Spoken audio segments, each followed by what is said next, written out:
You make $110,000 a year. In Australia, that puts you in the top 20% of income earners. Most households around you take home less. You've worked for it.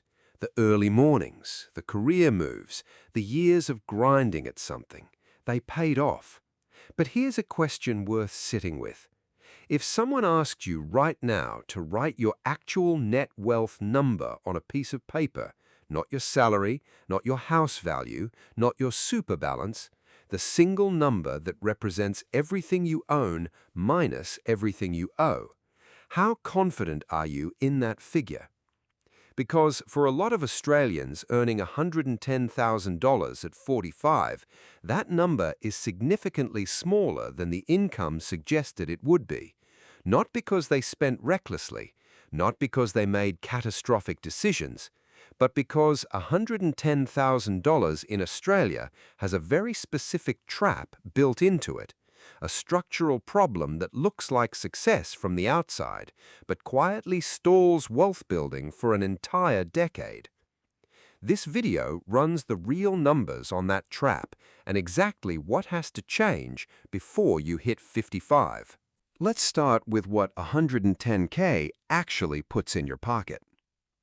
After income tax, using the 2025-26 ATO rates and the 2% Medicare levy, you take home approximately $84K a year.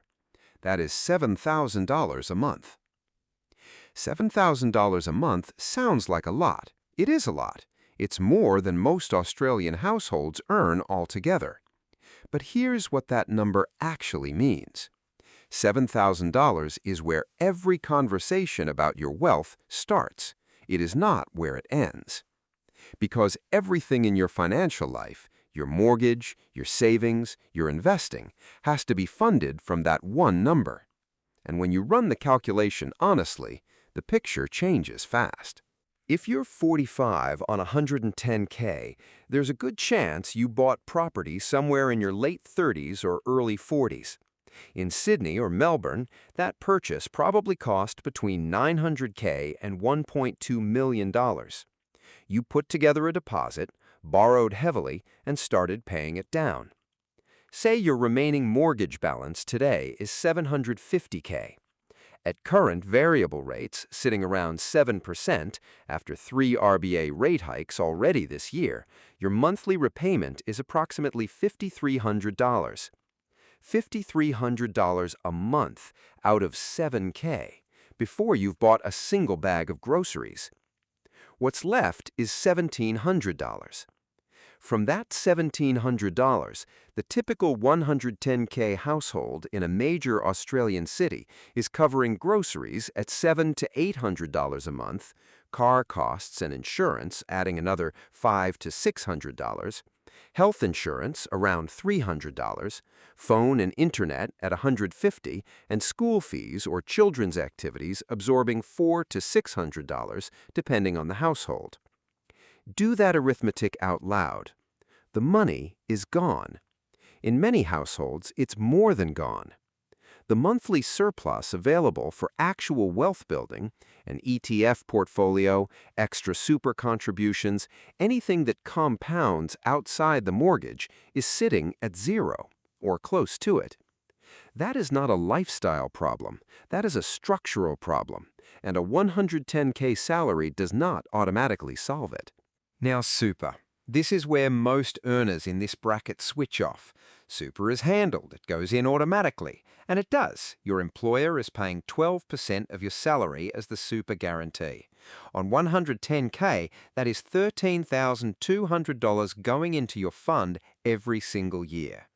The typical super balance for an Australian in their mid-40s at this income level sits somewhere around 150K. If that balance grows at 7% annually and the super guarantee contributions continue at $13,200 a year until you reach 65, you'll retire with approximately $950K in super. The ASFA Comfortable Retirement Standard, the industry benchmark for a decent retirement in Australia, not a lavish one, currently sits at around 690k for a couple and 595k for a single person. So 950k looks fine. It looks like you've got it covered. But that projection assumes you retire at exactly 65. It assumes your version of comfortable matches ASFA's version. It assumes inflation runs at roughly historical averages. And it assumes 950k in 2046 buys what 950k buys today. It won't.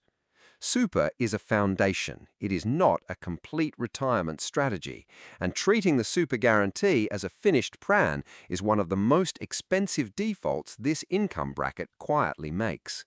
Here is the thing about $110,000 that almost no one says directly.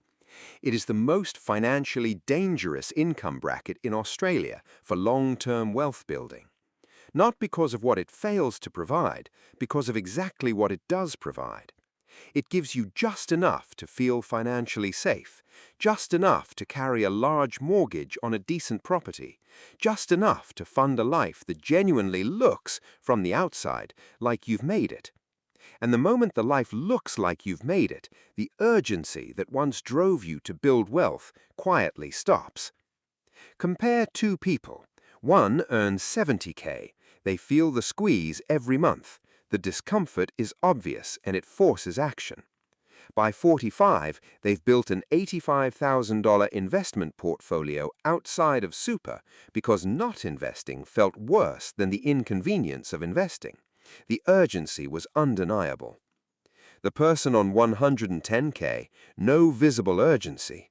The mortgage felt like the investment. Super felt handled. The salary felt like the destination.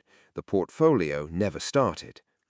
The gap in net investable wealth between those two people at 55 is not what you would expect given the income difference.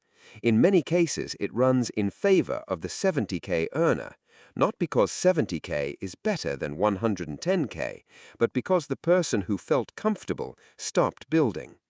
That is not a coincidence. That is the trap working exactly as designed. And it runs on a belief most Australians on this income genuinely hold, that earning over 100k means money isn't a problem anymore. The numbers say otherwise. There is a name for what happens inside this income bracket. Psychologists call it arrival syndrome. You cross an income threshold that your earlier self defined as enough, and your financial behavior shifts in response. The goal feels achieved. The urgency dissolves. In Australia, that threshold tends to sit right around the 90k to 110k mark. It's the point where the salary starts to feel like the result, not the tool. The mortgage becomes the investment strategy. Super becomes the retirement plan. The lifestyle upgrade, the better suburb, the newer car, the private school, becomes the reward for getting here. None of those individual decisions are wrong, but each one has a cost that doesn't show up on any statement. The cost is the compounding that didn't happen. The decade between 35 and 45 is the highest value compounding window of your entire working life. Every dollar not invested in that window had 20 years to grow. Now it has 10. The cost of comfortable inaction during that decade, measured in retirement wealth, typically lands between 300k and 500k, not from bad decisions, from nothing happening at all. Here is what 45 still allows, and it is more than most people in this situation assume. 3 targeted changes starting this financial year. First, take your concessional super contributions to the 30k annual cap. Your employer is already putting in $13,200. That leaves $16,800 of the cap sitting unused every year. Salary sacrifice $700 a month into super. because contributions are taxed at 15% inside the fund instead of your marginal rate of 30%. That $700 into super costs you approximately $490 a month in take-home pay. Your fund receives the full $700 every month. That gap between what it costs and what goes in is the tax system working for you instead of against you. Second, whatever genuine surplus exists, even $400 a month, goes into a low-cost index ETF. Not a savings account, not extra mortgage repayments beyond what's already scheduled. A simple, diversified ETF tracking the ASX 300 or a global benchmark, set to automatic, never touched when the market moves. $400 a month invested from age 46 at an 8% average return builds to approximately $240K by 65. Third, one conversation with an accountant about debt recycling on your existing mortgage. A properly structured debt recycling strategy on a $750K loan gradually converts non-deductible home loan interest into deductible investment debt over time. Done correctly, the annual tax saving can run to several $1,000s a year. That saving gets reinvested, every cent of it.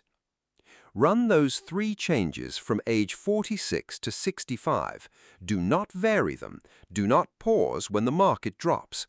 The additional wealth generated above the default trajectory, above the SG only, no extra investing baseline, is approximately $740K.